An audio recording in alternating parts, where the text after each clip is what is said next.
How you doing, guys? Chuck Burns here on the Chuck Burns for the USA YouTube channel. I'm just going to go over some real quick points here with the Assessing Russian Activities and Tensions in Recent U.S. Elections report from our CIA and FBI and NSA and the ODNI, Officer Director of National Intelligence. This is real quick. There's a 35-minute video actually I have that goes over it in detail and touches all the highlighted stuff you're going to see as I scroll over this real quick. A couple things I wanted to point out in the quick overview is, they make this look all official, that there's a little statement about this is declassified, but honestly, if this is the declassified version, I don't know what there could possibly be in there that would, in the classified version, that would make it anything the Russians did wrong. Nowhere in here is there anything that even suggests supportive evidence for hacking. One thing I want to have you take note of is this wording right here: the Moscow's longstanding desire to undermine the U.S. liberal democratic order. Well, that's great, isn't it? The New World Order and the U.S.-led liberal democratic order. They're not talking about you and me when they say U.S. They're talking about, obviously, Obama, Hillary, the left. All right? That's what they're talking about. And why wouldn't they want to undermine it? I mean, honestly, that's a big problem for them, right? Because Hillary would start no-fly zones over Syria, and that would directly cause contact between our guys and Russian pilots, and it's like World War III waiting to happen, On top of that too, Obama, who pretty much the Russians are fighting ISIS in Syria, which is our creation, because Obama armed the Syrian rebels. So of course they want to undermine that. Now, several times in here we also see this wording, we assess. They have this whole scale of words they use and what they mean as far as believability goes, is whether it's true or not at all possible. And nowhere in the chart is these words that they use so often here, we assess. Now, another thing right here I want to touch on real quick is they talk about the GRU and this Guccifer attacker adding stuff to WikiLeaks through media sources. Well, I want to point out to you that Julian Assange of WikiLeaks has made this statement very clear that none of the information came from the Russians. It came from a disenfranchised liberal, a Democrat, who didn't like what they did to Bernie Sanders in the primary. So let's be very clear about that. Another important thing that as we go down here that I want to touch on really fast is also something they say right here. That's actually, I'll touch this real quick. They talk about trolls several times in here, paid social media users or trolls. Well, our government does it already. It's called a counterintelligence professional, or slang, COINTELPRO. They those are job descriptions at the NSA, the FBI, CIA. These people are internet trolls that go around and they don't like stuff, make comments, derisive comments about things that they would rather you not pay attention to or not find believable. Another thing right here is this part right here, we assessed the confidence GRU to relay material requirement, but either way it says here, WikiLeaks did not contain any evident forgeries. What they're basically telling us is that everything we saw was true. There's no made up stuff in all the Podesta, DNC, Hillary emails. It's all true. There's no forgeries. And that's important to know because that just tells you that Julian Assange is probably not lying to us about the DNC leak, because he's told the truth and everything else, and everything's released has been true. So I'd say somebody's got that kind of record. You just believe what they say and think that they're not full of shit, and I don't think he is. Now, the whole thing I came away with in this report is that the Russians are acting in their own best interest, which is anything that anybody should and would do, I would think, act in their own best interest. And of course, they don't want Hillary to win because it's World War III possibly, and Trump is obviously wants to be peaceful and talk with them, and so of course you'd want Trump. And so we're really getting mad about them releasing the truth and disclosing the truth, being transparent, and we're mad about them, basically acting in their own self-interest, which is really kind of despicable, I think, to get mad at anybody for that. So I'm going to cross over here to the my browser and show you guys a couple articles here, because not start with that one, but here, Georgia election officials accuse DHS of hacking state computer system. So while we're accusing the Russians of hacking us, the reality of this all is that DHS has hacked several states.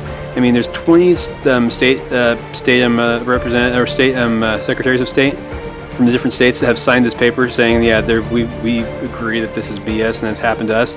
And there's 3 that have recently come up: Kentucky, Tennessee, and Georgia. I think South Carolina too. It's actually 4, and they have all had the DHS from the same IP address associated with the DHS, same IP address, hack their state election systems. What the fuck, right? And we're acting like the Russians are the bad ones hacking us. No, the Russians aren't the ones hacking us. They're not the ones doing the stuff. We're doing it to ourselves, and then we're blaming the Russians. And there's several articles on this, and not that one, but here's another one too, Zero Hedge. The first one was from Washington Times.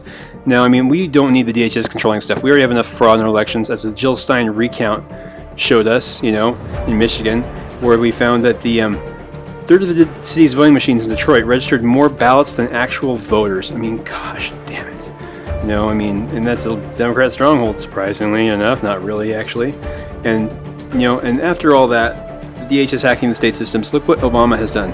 In a stunning last-minute power grab, Obama designates election systems as critical infrastructure, which means DHS can control it. And this is everything from storage facilities, polling places, here it is, centralized to voting tabulation locations, voter registration databases, and voting machines. Oh shit, I mean the Soros-owned voting machine company, you know, those machines, those are going to be controlled by DHS. Oh, please, don't do that for us. We don't need your help. Don't protect me from the critical infrastructure being taken over, because I don't think that there's anybody trying to do it but you, government. So that's pretty much everything as it says. They want to control it as a critical infrastructure. So we need to fight that, and hopefully Trump does something about this. Please, God, Trump, do something about it. You know, please. But either way, it's a surprising contrast to them calling the Russians hackers when we're doing it to ourselves. If you want more details, watch the 30-minute video, but I thought this was very important. It should be touched on for all you guys. I may put the video here when I'm doing the editing from Channel 2 in Georgia and their coverage of the state hate database being hacked. And I may just put a link below, so if you don't see the video come on after this, check the link out below to the Channel 2 report from Georgia, the Channel 2 in Georgia, actually, of what happened there. So thanks a lot for watching, guys, and listening. And if you subscribe, thank you. If you haven't, why not? Just kidding, you have your reasons, I'm sure. They're probably not very good, but meh. It's a lost cause, right? No, please actually subscribe. It always helps, and you know, appreciate you listening, taking the time to care about your country, and listen to my dumbass talk about it. Have a good one, guys, and have a great day. I'm Jovita Moore. We broke news on Twitter today that Kentucky and West Virginia trace possible cyber attacks to the same U.S. Department of Homeland Security IP address found in a similar attempt in Georgia. Channel 2's investigative reporter Aaron Diamond talked exclusively with Georgia's Secretary of State, who is very concerned. Aaron joins us now live from Midtown Atlanta. Aaron. Jovita, secretaries of state offices run state election systems, and as the scope of this story grows, so does the number of questions, a lot of red flags that remain unresolved. We need somebody to dig down into this story and figure out exactly what happened. Another demand for answers from Georgia's Secretary of State Brian Kemp to the U.S. Department of Homeland Security.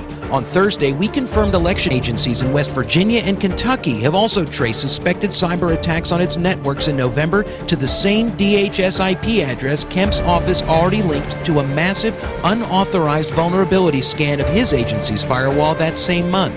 So now this just raises more questions that haven't been answered about this, and continues to raise the alarms and the concern that I have. Through an open records request, we got a hold of the results of a survey Kemp asked the National Association of Secretaries of State send to its members. West Virginia wrote back, this IP address did access our election night results on November 7, 2016. Kentucky responded, the same IP address did touch the Kentucky online voter registration system on one occasion, November 1st, 2016. In a letter this week, DHS Secretary Jay Johnson told Kemp the department sourced the mid-November activity in Georgia to a federal contractor conducting what he called normal internet searches on the Secretary of State's website. The problem for Kemp, we haven't been able to recreate this the way they've explained it to us. And Kemp told us DHS has yet to explain at least 9 other suspected network scans linked to DHS IP address over the last year on or around important primary and presidential election dates in Georgia. Kemp's call for answers amplified now by the National Association of Secretaries of State. The main challenge, we have one administration leaving town and another coming in. And so it does remain to be seen just who will be left holding the bag if we don't get a great explanation on what has occurred very soon.